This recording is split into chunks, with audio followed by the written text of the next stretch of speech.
Gold trusted gold buyers తాకట్టులో ఉన్న బంగారాన్ని విడిపించి ఈ రోజు ఉన్న మార్కెట్ ధరకే కొనబడును. మరిన్ని వివరాలకు సంప్రదించండి 7710 అందరికి నమస్కారం. సుపరిపాలనలో తొలి అడుగు కార్యక్రమంలో భాగంగా ఈరోజు గుంటూరు తూర్పు నియోజకవర్గానికి పెద్దలు మంత్రివర్యులు మైనార్టీ శాఖ మంత్రులు ఫారూక్ గారు ఈరోజు రావడం జరిగింది.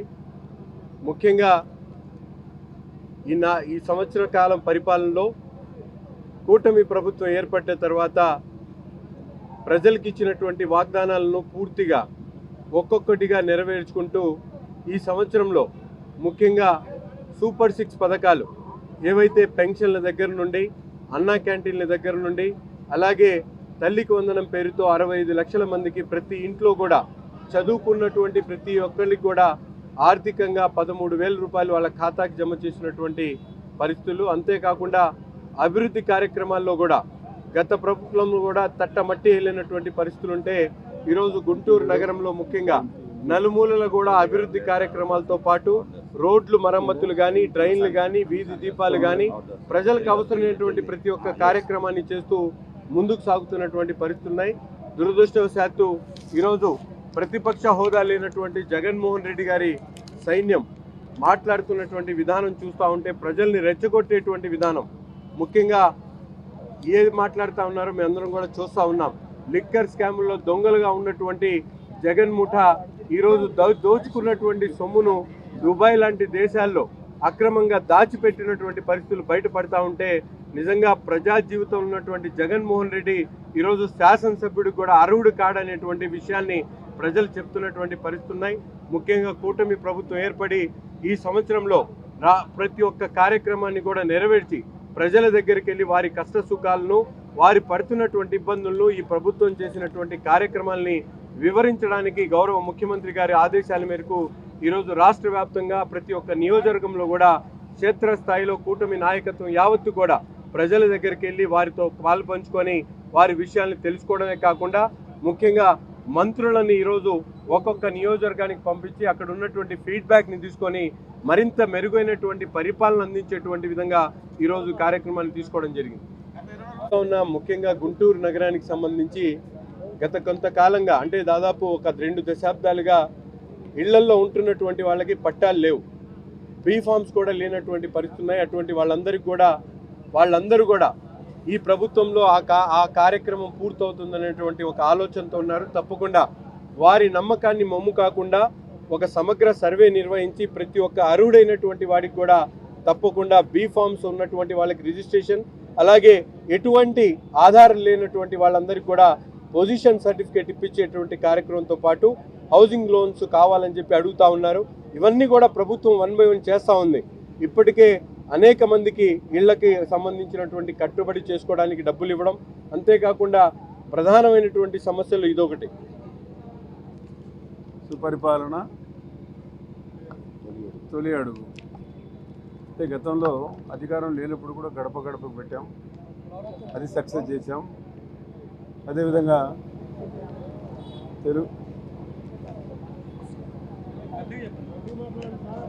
ఇప్పుడు ఆయన పిల్లడు అయిపోయి నేను వయసు అయిపోయింది, ఆయనకు నాకు తేడా ఉంది కదా. మీ బాటలోనే కదండి. లేదు చెప్తాను, బాట కాదు, ఏదైనా కానీ ఏదుని బట్టే కదా వచ్చేది. ఏదేమైనా సరే ఈరోజు చాలా సంతోషం. గుంటూరు తూర్పు నియోజకవర్గానికి నాకు ఇన్ఛార్జ్గా ఈరోజు పంపడం జరిగింది. అంటే గతంలో 94లో కూడా 93లో కూడా గుంటూరు జిల్లాకి ఇన్ఛార్జ్గా ఉన్నాడు. అప్పుడు ఎన్నికలకు ముందు ఇక్కడ ఇన్ఛార్జ్గా ఉండే చాలా సంతోషం. మళ్ళీ ఈ కార్యక్రమం ఈరోజు ఈ సుపరిపాలన తొలి అడుగు కార్యక్రమంలో పాల్గొనడానికి అవకాశం ఇచ్చినందుకు ముఖ్యమంత్రి గారికి తల మంచి శిరస్సు వచ్చి నమస్కారం చేసుకుంటున్నాను. మరి ఈరోజు ఇక్కడికి రావడం జరిగింది. నజీర్ గారు మరి నియోజకవర్గానికి ప్రాతినిధ్యం వహిస్తూ ఉన్నారు. మరి ఈరోజు వారి కార్యక్రమంలో పాల్పంచుకోవడానికి నాకు అవకాశం కలిగించారు వారు కూడా తమ్ముడు. వారికి కూడా నా ఆశీస్సులు తెలియజేస్తూ మరి జయప్రదంగా ఈ కార్యక్రమం జరుగుతూ ఉంది. ప్రజల దగ్గరికి పోయి వివరంగా వివరించి ఈ విషయాలు తెలుసుకోవడానికే ఈరోజు ఈ కార్యక్రమాన్ని రాష్ట్ర వ్యాప్తంగా కొన్ని నెల రోజులు మీ ప్రజలు తిరగండి, ప్రజా సమస్యల గురించి తెలుసుకోవడానికి మీకు అవకాశం కలుగుతుందని చెప్పి ముఖ్యమంత్రి గారు తెలియజేసిన తర్వాత లోకేష్ బాబు గారు చెప్పిన తర్వాత ఈ కార్యక్రమాన్ని మొదలుపెట్టాం. మరి రాష్ట్ర వ్యాప్తంగా కూడా మాకు విశాఖపట్నం కానీ ఏలూరు కానీ రాష్ట్ర వ్యాప్తంగా మంత్రులకు అందరికీ కూడా ప్రతి 7 నుంచి 8 నియోజకవర్గాలు మాకు ఇన్ఛార్జ్ కూడా ఇవ్వడం జరిగింది. స్థానికంగా మా నియోజకవర్గాలు కాకుండా మరి ఈరోజు ఈ కార్యక్రమం చాలామంది మీరు అడిగారు మీకు ప్రజల నుంచి ఏం స్పందన వచ్చిందని. ప్రజల నుంచి స్పందన బ్రహ్మాండంగా వచ్చింది. గత ప్రభుత్వం 42 లక్షల మందికి ఇస్తే ఈ ప్రభుత్వం 67 లక్షల కుటుంబాలకు ఈరోజు ఇవ్వడం జరిగింది.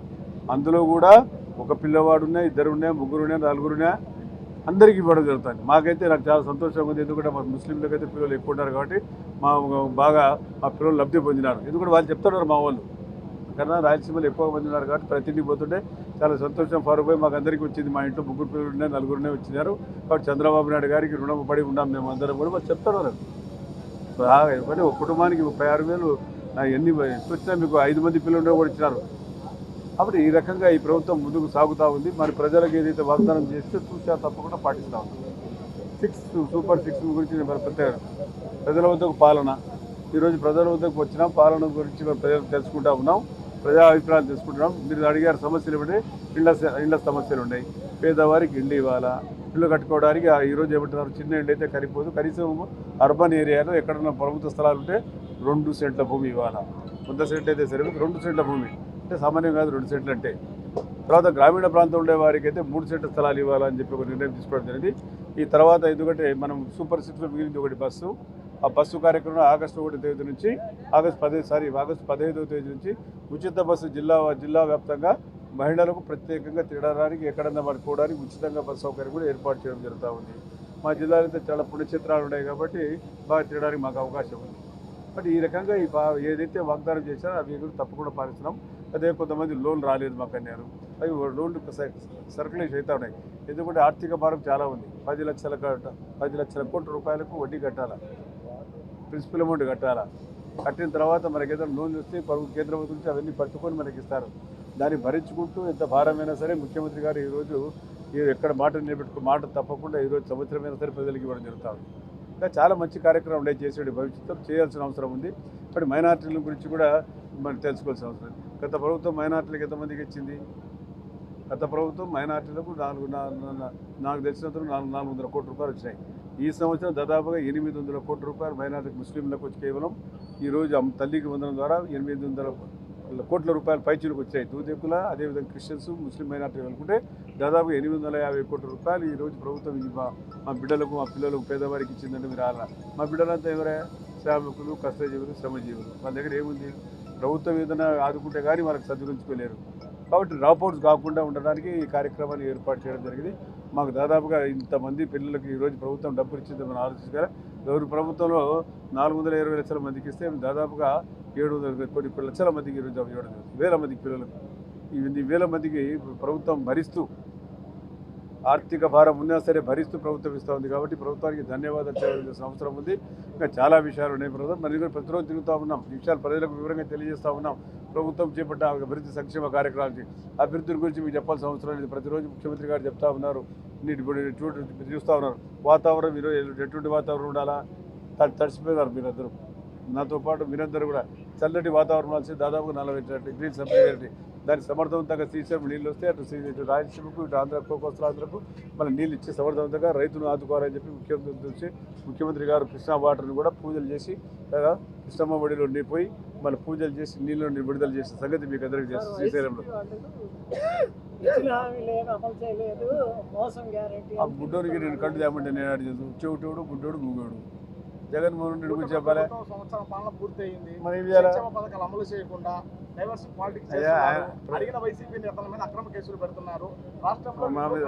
మా మీద ఎందుకు కేసు పెట్టినాడు? నేను దుర్మార్గున్నా, నన్ను కొట్టేటో నేను నన్ను మా మీద ఎందుకు పెట్టారా? ఇంతవరకు కట్టను తీయలే కేసులు. ఎలక్షన్ దౌర్జన్యం చేశామని ఆయన గురించి చెప్తే నొచ్చి చెడిపోతా. ఎందుకు చెప్పారు ఆయన గురించి? అరిగిపోయిన మళ్ళీ ఆయన మసీదు పోయి ముఖం కడుక్కొని మళ్ళీ ఆయన చరిత్ర చాలా రక్తహీన చరిత్ర. ఆయన చరిత్ర గురించి చెప్పదలుచుకునేటప్పుడు కాబట్టి మనం మన పార్టీని గురించి మనం చేసే కార్యక్రమం గురించి చెప్పడానికి వచ్చాము కానీ ఆయన గురించి మాట్లాడడానికి రాదా? చంద్రబాబు నాయుడు గారు చెప్పినారు ఆయన గురించి మాట్లాడకండి దయచేసి. ఈ నోరు మన చేతి కొట్టుకోవాలి. మళ్ళీ మన నోరు శుభ్రం చేసుకోవాల్సి వస్తుంది. కాబట్టి దాన్ని నోరు పేరు ఎత్తదలుచుకోలేదు. కాబట్టి మా పరిపాలన ఎట్లా ఉందని ప్రజల దగ్గర పోతా ఉన్నాం, అడుగుతూ ఉన్నాం. ప్రజలు చెప్తా ఉన్నారు వివరంగా. ప్రజల్లో ఎటువంటి స్పందన ఉంది మీరే చెప్పాలి. మీకు బాగా తిరుగుతున్నారు. తల్లికి వందనం వేసిన తర్వాత తెలుగుదేశం పార్టీ గ్రాఫ్ ఎంతవరకు పెరిగిందో మీరు చెప్పండి దయచేసి. తెలుగుదేశం పార్టీ ప్రజల కోసం ఉంది. గతంలో కూడా ఇన్ని హైదరాబాద్లో ఎటువంటి డెవలప్మెంట్ చేశామా ఆ దృష్టితోనే మన తెలంగాణ ఇక్కడ కూడా గుంటూరుకు విజయవాడకు మధ్యలో అమరావతిని తీసుకొచ్చి ఆ రేంజ్లో తీసుకురావాలనే ఆలోచన ఆయనకు ఉంది. ఇప్పుడు ఆ రోజు హైదరాబాద్ డెవలప్ చేసినప్పుడు నేను కూడా ఉన్నా కదా, నేను కూడా మున్సిపల్ మినిస్టర్ కూడా ఆ రోజు ముఖ్యమంత్రి గారు చంద్రబాబు నాయుడు గారు అన్నప్పుడు నేను మున్సిపల్ మినిస్టర్గా దాదాపు 4 సంవత్సరాలు కలిపి ఆయనతో పాటు. మరి ఏ రకంగా చేశాము, మరి ఈరోజు దాన్ని తలదన్యవసంగా చేయాలనేది ఆయన ఆలోచన. అభివృద్ధి చేయాలా. మీరు గుంటూరు విజయవాడ మధ్యలో వస్తూ ఉంది, మీకు ఎటువంటి ఫెసిలిటీస్ ఉంటాయి కానీ ఎయిర్పోర్ట్ రావాలా, ట్రైన్స్ రావాలా, ఎవ్రీథింగ్ ఆల్ ఫెసిలిటీస్ తీసుకురావాలని ఒక ఆలోచన ఉంది దానికి. అది విజన్. చంద్రబాబు నాయుడు ఒక టెక్నాలజీ, ఒక విజన్ ఉండే వ్యక్తి ఆయన. కాబట్టి రాత్రిపూలు శ్రమిస్తాడు, రాష్ట్రంలో కష్టపడే వ్యక్తి. అటువంటి వ్యక్తి మన రాష్ట్రానికి రావాలా. మళ్ళీ పొరపాటు చేసుకునేది గత 5 ఏళ్ళు ఏమైంది మీకు అందరూ తెలుసు.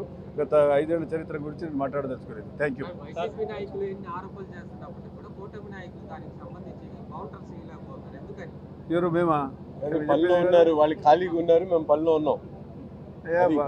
వాళ్ళ చరిత్ర మీకు తెలుసు, మా చరిత్ర మీకు తెలుసు కదా. వాళ్ళ చరిత్ర కూడా చెప్పమంటే పెట్టే చెప్తాము.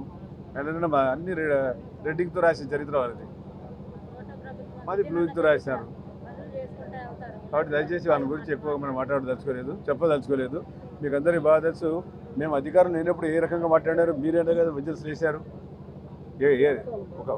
ఏ భాష మాట్లాడాలో ఒక వ్యక్తి ఎట్లా మాట్లాడడం లేలే కదా. ఒక ముఖ్యమంత్రిగా చేసిన వ్యక్తి ఎట్లా మాట్లాడతాడు, అతనికి ఏ గ్రాఫ్ ఉండాలా, ఎటువంటి ఆలోచనలు ఉండాలా అని వచ్చినప్పటి నుంచి నా మెడికల్ పెరుకు అంటాడు, లేకపోతే పోలీసులు గుడ్డలు ఇప్పుతానంటాడు. ఇదే మాట్లాడేది ముఖ్యమంత్రి? ఎవడన్నా భారతదేశంలో ఇట్లా మాట్లాడుతున్నాడు, ఎక్స్పీరియన్స్ చూపిస్తారు. మీరు చెప్పాలి. మీరే ఎవడన్నా మాట్లాడారు ఇట్లా ఈ రకంగా? అధికారం లేనప్పుడు సహనం కోల్పోతే నన్ను ఏం చేయమంటారు? దాన్ని ఇవ్వడం జరిగింది. నేను మీకు అందరూ తెలుసు, రిపేర్ చేస్తూనే నేను ఇప్పటి నుంచి కాదు దాదాపు ఎన్ని నుంచి ఉన్నాను. ఎప్పుడైనా స్నానం కోల్పోయినా ఎన్టీ రామారావు గారితో పాటు మంత్రి చేసినాను. నేను ఎక్కడైనా స్నానం కోల్పోయినా చెప్పాలి మరి. కాబట్టి అధికారులు లేనప్పుడు సహనం ఉండాలా, ఓపిక ఉండాలా. అంతేగాని ఇష్టం వచ్చిన మాట్లాడడానికి ఎవడున్నాడు ఈ రోజుల్లో? కాబట్టి ఇవన్నీ మీకు అది బాగా తెలుసు, నేను చెప్పాల్సిన అవసరం లేదు. కాబట్టి ఈరోజు నజీర్ భాయ్ గారు మంచి అవకాశం కలిగించారు. మన మేయర్ గారు ఉన్నారు, డిప్యూటీ గారు, ఈ అమ్మాయి ఇన్ఛార్జ్ చెప్పారు అమ్మా Sindhu. Thank you very much. ఎందుకంటే వాళ్ళు కోఆపరేట్ చేసినందుకు చాలా సంతోషం అని చెప్పి ముఖ్యంగా తెలుసు. మేము దగ్గర తెలుసుకుంటాం.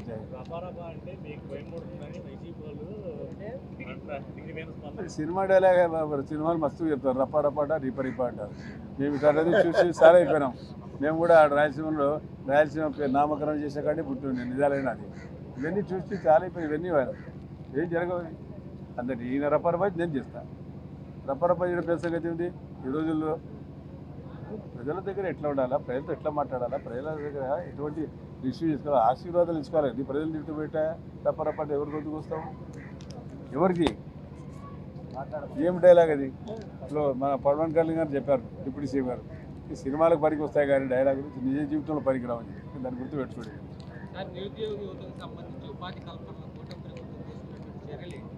సార్ డిఎస్సీ పెట్టారు కదండి బాబు. డిఎస్సీ ఇంటర్వ్యూ జరిగినాయి. ఎంతకని ఎవరు చేస్తాడు? 16,400 మందికి నిరుద్యోగులకు ఉద్యోగాలు కల్పించాలని కదా లోకేష్ బాబు గారు పాదయాత్రలు చెప్పింది. అది పాటిస్తున్నాం కదా తూచా తప్పకుండా. ఎంతమందికి మళ్ళీ పోలీసు వాళ్ళు కూడా ఇస్తామని చెప్పడం జరిగింది. ఇవన్నీ ఏ ప్రభుత్వం వచ్చిన తర్వాత జరుగుతూ ఉంది? ఇస్తున్నాం. అవునవును, గవర్నమెంటే కాదు, 20 లక్షల ఉద్యోగాలంటే మీకు ఎంప్లాయ్మెంట్ క్రియేట్ చేయాలా, మాకు ఏదో ఒక పని కలిగేయాలి మీకు. కాబట్టి ఇండస్ట్రీస్ రావాలా, ఫ్యాక్టరీస్ రావాలా, మీకు అందరికి ఉద్యోగం రావాలనేది కాదు తిప్పలు పడుతుండేది. అమరావతి 2,000 ఎకరాలు తీసుకుంది. ఎంప్లాయ్మెంట్ అంటే ఏమి, ఉద్యోగం అంటే ఏమిటి? ఎంప్లాయ్మెంట్ క్రియేట్ చేయాలా.